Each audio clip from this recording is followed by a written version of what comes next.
we could extend these issues to all communities, and let's think the reasons that wars exist nowadays and all the days because of the importance people give in money and wealth, and lose the relations, the real life, the real importance of our short life. That is definitely something we all need to focus on. And last but not the least, we will move to Bella America and director Antonio Ferreira. Hello, glad to be here. Thanks for the invitation. It's a great festival. Bela America is a film that addresses social inequalities issues. It's a story about Lucas, a poor guy that lives in a real poor neighborhood of a city. The film starts with him and his blind mother being evicted from the house because their building has been sold to build an hotel to tourists. So for that reason, he received the visit of America, which is a real beautiful woman, a former TV presenter that now, because she's really famous, she decides to run for presidency and become the president of the Republic. So she decides to visit this poor family to show how much she cares about poor people. And in this moment, Lucas, our protagonist, gets to know America. And he becomes fascinated by this beautiful woman, and he decides to use his biggest talent, which is to cook, to try to conquer her. So while she's on the streets campaigning for the presidency, he sneaks into her house secretly, cooks for her, and prepares great meals that he leaves on her table, hides himself, and waits she coming home and observes from the distance this woman tasting his wonderful meals. So this very rich and pretty woman starts falling in love with this mysterious guy that cooks for her every night but never reveals himself, without knowing that he's just another regular, poor, ugly guy from the suburbs. So this is the setup of the story, how two completely different worlds that usually never connect, because the upper class people never look really down to the working class people.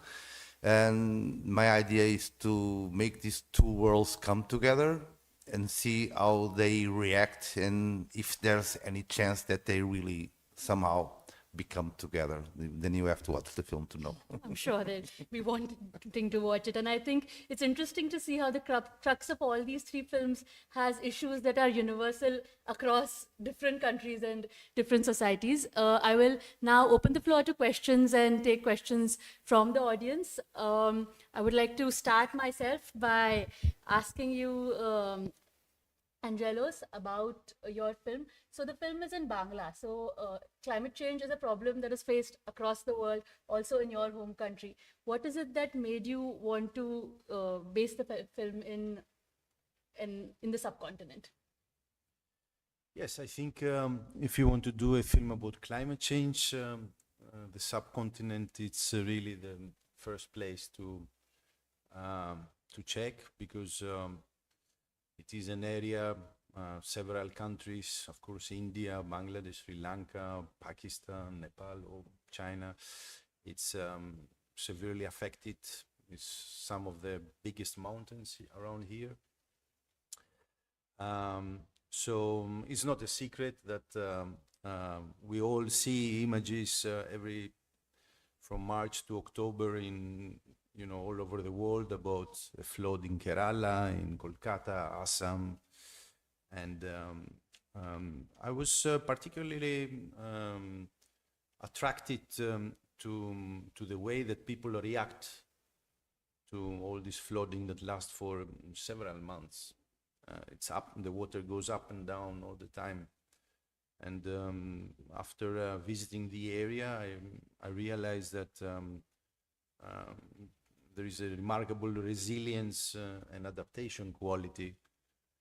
So when a flood happens in my country, everyone in Greece, everybody leaves because it will take some aid or some help. Of course, some people could die, but usually people leave. But across the Brahmaputra, nobody leaves. People remain and adapt to living in the water. No. So I was particularly interested in this ethnographic element of the place, and I wanted to film all this process before the flood, preparing for the flood, during and after. It's really interesting. Yes. Like you said, you shot over a period of 5 years the movie. So I just wanted to know what were the real challenges in shooting in Bangladesh and these areas vis-a-vis Greece or other parts of the world. Yes, it was a very complicated process because I have a background in photography and as well anthropology and ethnography. So I knew that in order to film all this process, I need to experience myself. So I came with my equipment and located in one of the mud islands. And it was not an easy process because, as probably you know very well, there is no electricity. To get to the shore is very far with these, wooden boats. It takes maybe 2 hours. So it's not really the place you want to be. So there was no hotel, there was no, sort of help. Also, it was very difficult to bring people with me to shoot because nobody was attracted in this kind of log line and storyline. No? So yeah, it was a process of staying with local people and relying on local people because there is no information that the flood is coming, that the weather is changing. There is just some radio, but usually everybody knows too late when the water is up or when the cyclone has struck already. So yeah, it was a dangerous process, and also it was dangerous because during the flood, it's not only the people that try to find the refuge, but also the animals. So there are snakes. It is dangerous. I've seen a lot of snakes around me, and but it was important to stay with my character and try to film her continuously without interfering. The film is very visual because I stay on her, shooting maybe 10, 15 hours a day. It was very difficult to shoot in this way without electricity, so I had to have 30 batteries and send them 4 or 5 hours away every 2 days to charge. And as well, it was a challenge to explain to the community there what I'm doing, because most of these people have never seen a foreigner, and probably they haven't even seen someone from Dhaka or Delhi going there. So it was difficult to make them understand what is my purpose, and it was an ongoing process where I have to wear my lungi and walk barefoot like them in order to create this kind of confidentiality and trust. And of course, working with an orphan and a minor, it was another challenge. She had no experience of what is a cinema, never watched a film, never watched TV, no smartphones to have images of this world. So it was kind of a tribal experience for me. And I would say it's a lifetime experience, so I'm very happy, besides the film that's going very well, to have experienced that at first place. Next question. Hello, as you say, it's in a climatic change film. Does it fall in an environmental character film? This one, does you characterize as an environmental film? And second point, as the post production was done in Greece or in Bangladesh, and why you choose an Asian continent as a Bangladesh, and where you as the technicians were from Bangladesh or total crew is from Greece? I'd like to request everyone to ask one question at a time so we can come back to you afterwards.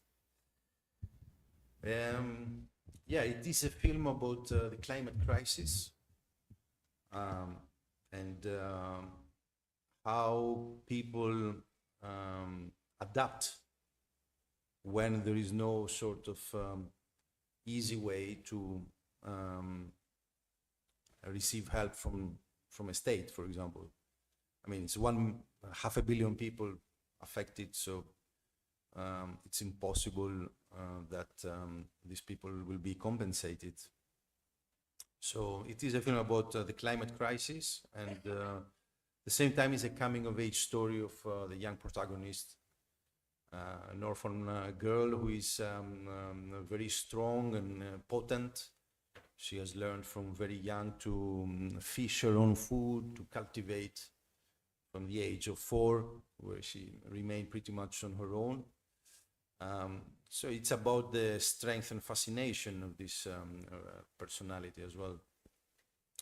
Regarding the crew, what you said, as I said in the beginning, I shot this film on my own. I had only one assistant director with me from Dhaka, who would translate and assist me in everything. In the final 2-3 scenes, because the film starts from the Mud Island and ends up, it's a road trip over 5 years that, the character ends up in Dhaka. And in the Dhaka scenes, I used 4 or 5 people, local crew, everyone from the area, because it was important for me to control more the shooting in a very uncontrollable environment. It's a big city. Okay. Good afternoon. First of all, congratulations. Welcome to the festival. Mr. Ellis, you being from Greece, even Greece has a lot of problems like forest fires many times. So from a natural calamity point of view, was it easy for you to do this film, because you have seen what happens in Greece regarding forest fires, and you've come to Asia and done this. So how easy was it, or not so tough? How difficult was it? Yes, thank you for the question. Actually, this is my next film in Greece, the wildfires. Every summer it's over 2 months burning everything. It's very difficult to stop it. I have a background in photography, so I have visited for work different parts of the world, Iraq, Syria, Africa and Asia. So it's not a challenge for me to work in this kind of conditions, because I have done it several times before. Of course, having the example of Greece lately, it is something that I used and to be able to understand more the complexities of the shooting. But to be honest, it was a lot of trial and error. I destroyed quite a lot of equipment with the water and the 95% humidity. Yes, but there was no other way to do this film. I had to stay on the water with my character and everybody else. And yeah, it was. I like to film from this sort of ground level, as opposed to from a boat or from a more dry situation. But yeah, it was a difficult. Technically, it was very difficult to get it right. Hi, sir. Good morning. I'm here. So, Oh, yes. so here, right here in Oh, front of sorry. you. Hi, Angeles. So you being from Greece and when it comes to the casting of this movie, casting a 12-year-old girl and making her work in the sets of this. I've seen a lot of films which is related to floods and all that. So, how was it an experience for you to work with somebody who is 12-year-old inside a set, making them act at that scenarios, creating that flood experience as a whole? Maybe somebody who's new there would feel a fear to get in the water, right? So how did you get across all this and give that confidence to the cast of yours to do it for you? That's my question. Yes, it was an ongoing process that took a lot of time to get it done. People in the beginning were cautious and thought that I'm coming with a lot of money to help, or so it was a process of talking with the elders in the community initially, and explaining the purpose of my presence there. Regarding Afrin, it was not easy at all to explain to her the process of the film. As I said, she's never experienced watching a film before, or a TV, or the kind of world outside her region. Initially, she didn't even want to. I was taking a little bit of video of her, and she didn't want to watch it. She thought she doesn't want to watch herself, or it's very strange. So it was not easy at all. It was very difficult, but the process of staying there and not going and coming like to a hotel, for example, it was the decisive and crucial moment that allowed me to enter in the life of the people and stay there.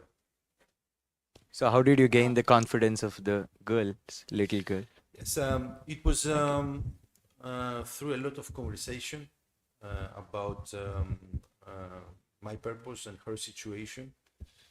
And of course, the film is a cooperative film, and the social footprint of the film was very important. So we made a deal that after the film is complete, I will try to help her, besides giving some money that, it's not something that will help so much over a long period of time. So we agreed that I asked her what she wants to do, and she wanted to go to school and to have a shelter where she could stay. So I found a very good NGO, and that provides all the support for children like Afrin, and she's there today, and learning English, playing cricket, and she's a lot of prospect. Of course, it's far away from being anything perfect, but it's a good start for her, and I'm very proud of her. I'm going to jump in here and field a question to Antonio. So, Antonio, through the two protagonists, you were trying to portray the inequality in the society. That is what comes through your film. So, what is it that inspired you to deal with this issue? Is it the condition in your country, or is it anything in specific that inspired you to take up this? Yes, I think it's we are seeing inequality rising as times go by. Especially calls my attention because societies somehow are getting richer, but inequality is raising at the same time. So it was supposed to be the other way around. As long as the societies become richer, there should be less poverty. And what's happening, for example, in my country, in Portugal, and I think it's happening a little bit in the Western world, is that after a period where things seem to be getting better, now they're getting worse again. So, for example, if you go to Lisbon in Portugal, you will see hundreds of people just living on the streets because they can't afford a house, and you see more and more Ferraris or Right. Porsches or something like that. So, and that's one thing that worries me. I think there's enough wealth in the world or in my country that everybody has a little bit of dignity or at least a place to live. And actually, we're seeing the other way around, things getting worse. So it's it's a my idea with the film, which is somehow it's not really a comedy, but it's like with humor. I want to talk about these serious subjects, but with some sarcasm and some irony, so that people kind of look at it.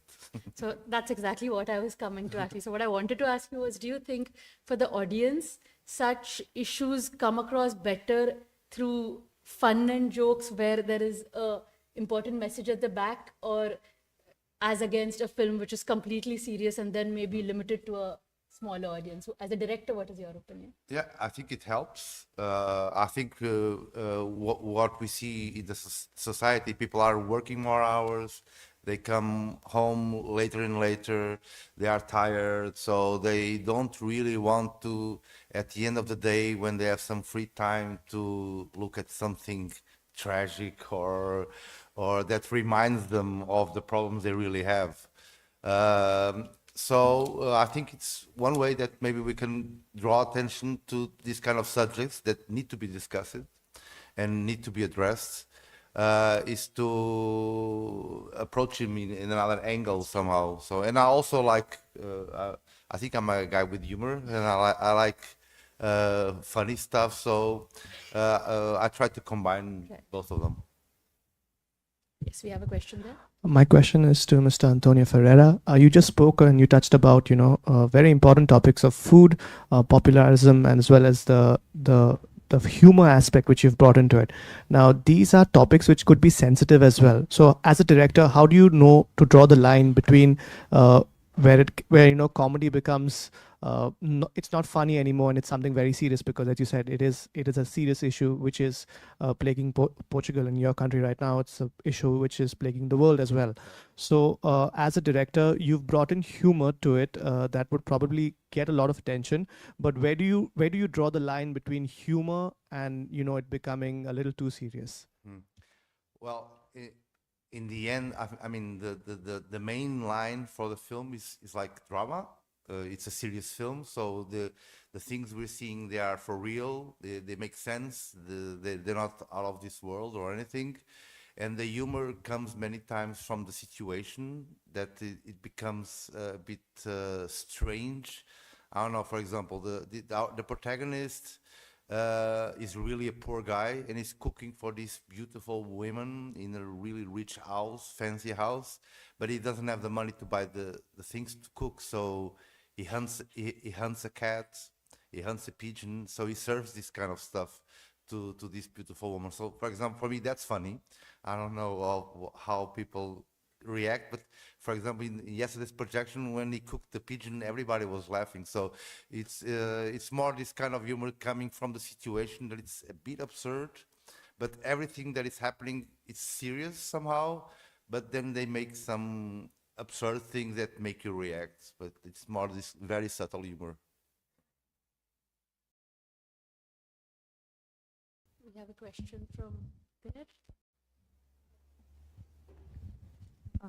My question is about many movies talk about two different worlds, be it class, caste, or any two different worlds for that matter, be it Titanic, be it many Indian classics. So, this story, in a way, is very, very unique and I must say, very unusually unique, wherein this guy secretively cooks for her and she mysteriously falls in love with the guy. So, where did you derive this thought from? I was really impressed with this thought. Where did I get the idea? Yes. Yes, I mean, the first purpose was to talk about these two different persons that never interacts, or at least usually the working class just serves the upper class, and the upper class doesn't really look you in the eyes, so you're just there. You could be someone.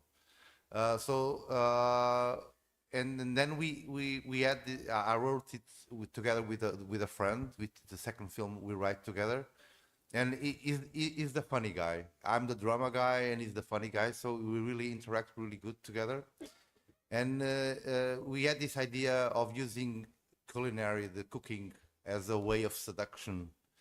And yeah, and then the story kind of started unfolding, always having in mind this central idea: two people from two different worlds that usually would never come together, and they just do because the guy hides himself. He doesn't really show himself to the woman. That's why she allows him in, because maybe she thinks he's just a famous chef or something that is in love with her because she's pretty, and sneaks into her house. And that's probably the reason why she allows this guy in until the moment she finds out who he is. Thank you. Athanasius, I wanted to ask you that this film is basically about a family. So, what was the process of getting into these roles? Because I'm sure creating that kind of a tension or that kind of a bonding between the cast, what was the director's process of, or what was the brief given to you as actors? What was your process of getting into the roles? We have the chance to make a lot of rehearsals, and I could say theatrical rehearsals for 3 months. So we have the time to search the characters and to build the relations between them. That was necessary from the way the director shoot the film. He shoot 8 minutes without interruption, without stop, from different angles. Okay. And afterwards, they have a lot of job, of course, in the editing, and trying to destroy the theatrical form. He shoot the reactions of the actors, and not the faces who spoke. That's the process of filming. I hope I answered. You did. You did. Can I ask a question? For sure, please. Did you shoot chronologically the story? Yes, yes. Every day was an 8 minutes time period, all the day shooting. And On the story's chronology, so from beginning to end. the same 8 minutes part too many times, and the other day the second. Okay. That, yes, but we have the chronological line.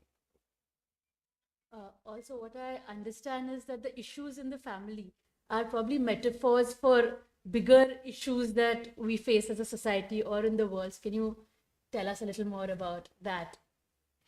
Yes, in our story, the children forget the relations between them and between them and their father, because they care more for the money, for the father's money and for the father's house. And that's, I think, that's the cause that all the world fighting each other. That's the way I extend the issue of the film to all the society. And what about dignity? I'm wondering, finally, who loses the dignity? the father who loses their children, his children, or the children who